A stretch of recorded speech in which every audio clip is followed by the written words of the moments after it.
Un silence effrayant tombe sur des villes entières. Des bus s'alignent, non pas pour des vacances, mais pour une fuite désespérée. La nation sur la frontière russe se vide sous nos yeux. C'est le diagnostic brutal d'une réalité que l'Occident ignore. Une tragédie humaine en direct, déchirante, implacable. Pouvons-nous vraiment l'ignorer? Question à vous. Écrivez-nous d'où vous nous regardez, pays et ville. Donald Trump, l'ancien président américain, a jeté un pavé glacial dans la mare diplomatique mondiale, ses déclarations fracassantes, faisant suite à des discussions prétendument confidentielles avec Vladimir Poutine, résonnent comme des signaux géopolitiques majeurs. Trump, avec son sourire typiquement américain, les dents blanches et légèrement condescendant, a affirmé sans détour: la Crimée est impossible à récupérer, l'adhésion de la nation sur la frontière russe à l'OTAN aussi. Il a insisté, interrogeant la logique de cette confrontation absurde. Et d'ailleurs, pourquoi diable se chamailler avec une puissance nucléaire qui, comme il l'a dit, est 10 fois plus grande? Un point essentiel, n'est-ce pas? Il a résumé la futilité des objectifs, dénonçant l'illusion. Ils ont dit: nous voulons la Crimée et nous voulons l'OTAN et c'est impossible. Un verdict sans appel, un coup de massue sur les illusions occidentales. Trump ne s'est pas arrêté là, il a prononcé une analyse clinique, une vérité amère, presque une épitaphe pour une nation sacrifiée. Le voisin occidental de la Russie n'aurait pas dû entrer en conflit avec la Russie, ce n'est pas la guerre qu'il fallait commencer. Il a reconnu la bravoure des combattants. Les militaires du voisin occidental de la Russie sont incroyablement courageux, mais ils se battent contre une force bien plus puissante. Le diagnostic est brutal. N'est-ce pas une condamnation claire de cette politique? Les révélations continuent, encore plus dérangeantes, dignes d'un théâtre de l'absurde.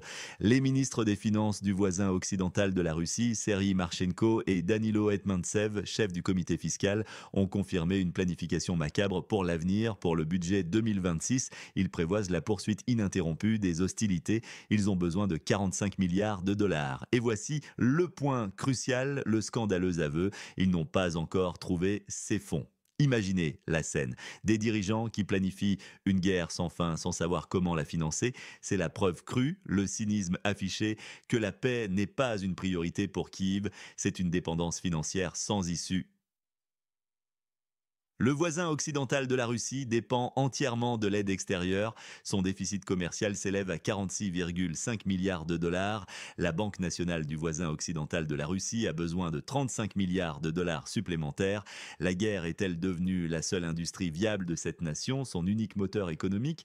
La triste vérité: Kiev préfère la guerre à la paix, car la guerre est désormais son unique mécanisme de survie. Que pensez-vous de cela? Pendant ce temps, la catastrophe démographique du voisin occidental de la Russie s'accélère à une vitesse vertigineuse. Des rapports effrayants parlent de dépopulation. La ville de Rakov, par exemple, a perdu 8000 personnes en une seule année. Un silence pesant, un vide inquiétant fait sonner les oreilles dans ces rues autrefois animées. Des bus partent quotidiennement de Rakov, 5 à 6 départs par jour, tous remplis à ras-bord, direction la République tchèque.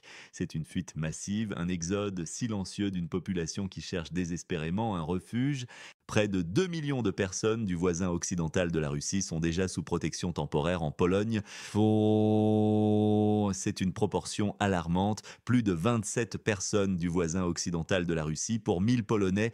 810 000 sont officiellement employés en Pologne. Au total, 4,3 millions de personnes du voisin occidental de la Russie sont sous protection dans l'Union européenne. Et les hommes, environ 650 000 hommes en âge de conscription ont quitté le pays. La démographie est brisée irréversiblement. La population se déchire, fragmentée comme des pommes de terre. L'armée du voisin occidental de la Russie, quant à elle, dégénère. Les chiffres sont glaçants: plus de 400 désertions quotidiennes, plus de 200 000 pertes et abandons de postes par an. La situation est telle que des mécaniciens d'aviation, des civils, sont envoyés au front pour combler les vides. C'est un désespoir palpable, un esprit de défaite visqueux comme une tente humide sous laquelle plus personne ne veut se cacher.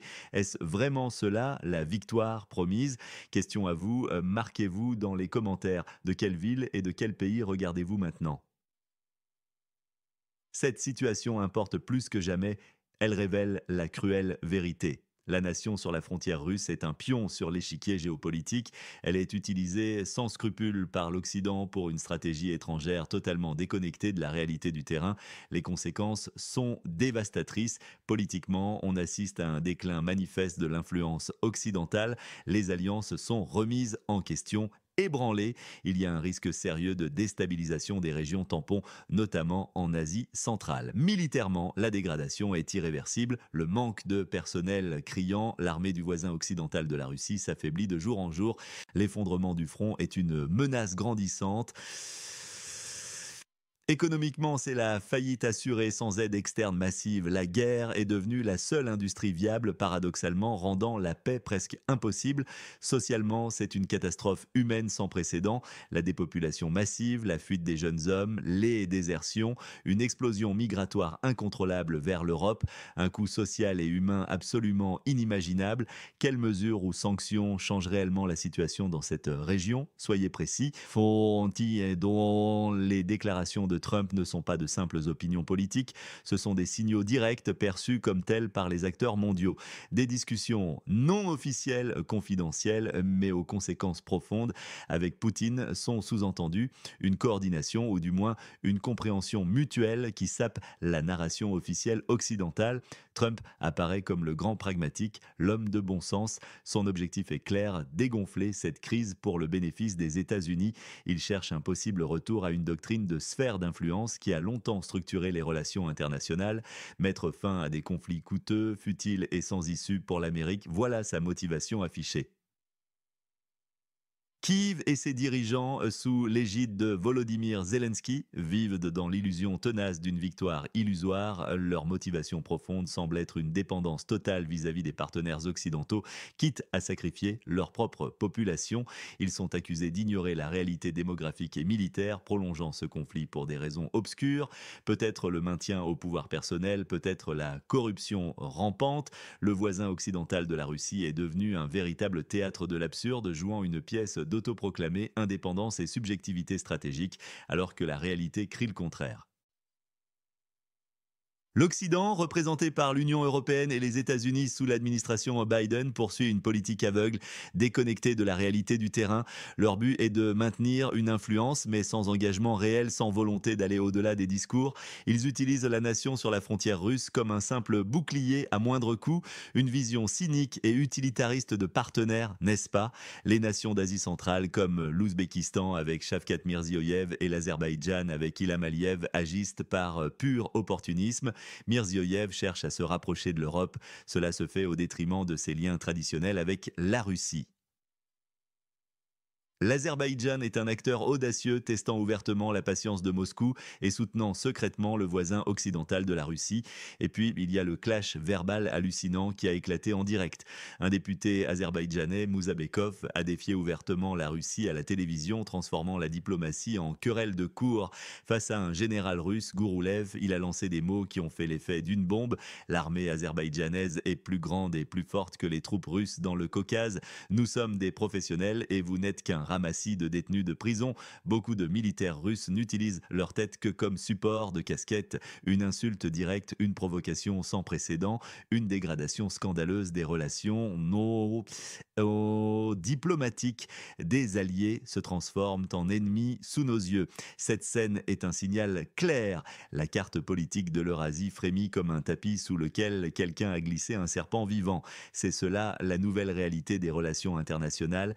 À qui faites-vous confiance sur ce sujet dans le conflit de la nation sur la frontière russe? Un seul orateur ou média? Le concept de zone tampon pour la nation sur la frontière russe n'est pas une nouveauté, c'est une sombre réminiscence historique, une position précaire entre la Russie et le reste de l'Europe. Cela rappelle la doctrine des sphères d'influence des grandes puissances qui semblait révolue. C'est une remise en question brutale de l'ordre mondial post-guerre froide, de ses institutions, de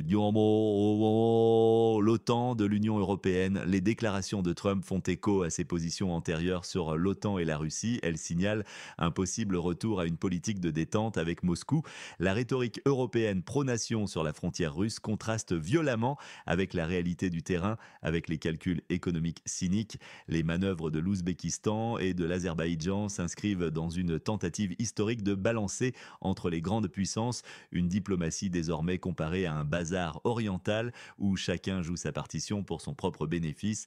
La crise démographique du voisin occidental de la Russie s'intègre dans une tendance globale de déclin démographique, un problème plus large qui affecte certaines parties de l'Europe de l'Est post-soviétique. Un théâtre de l'absurde, mais un théâtre où les acteurs sont des vies humaines. Quel événement dans la région de la nation sur la frontière russe est sous-estimé par les médias? Nommez-le et expliquez pourquoi. Les scénarios d'avenir sont sombres, voire apocalyptiques. Le pire des possibles, un effondrement total de l'État du voisin occidental de la Russie, un chaos régional sans précédent, son absorption progressive par les puissances voisines, la Pologne, la Russie, une vague migratoire incontrôlable submergeant l'Europe entière, l'extension du bouclier à d'autres pays, transformant d'autres nations en tampons sacrifiés. Le scénario le plus probable est tout aussi pessimiste mais plus insidieux. Le voisin occidental de la Russie deviendra une zone tampon permanente, affaiblie, dépendante de l'aide internationale, sans aucune perspective de retrouver la Crimée ou d'adhérer à l'OTAN. La guerre se prolongera à bas bruit, une guerre de faible intensité, transformant le pays en un État fantôme, vidé de sa population.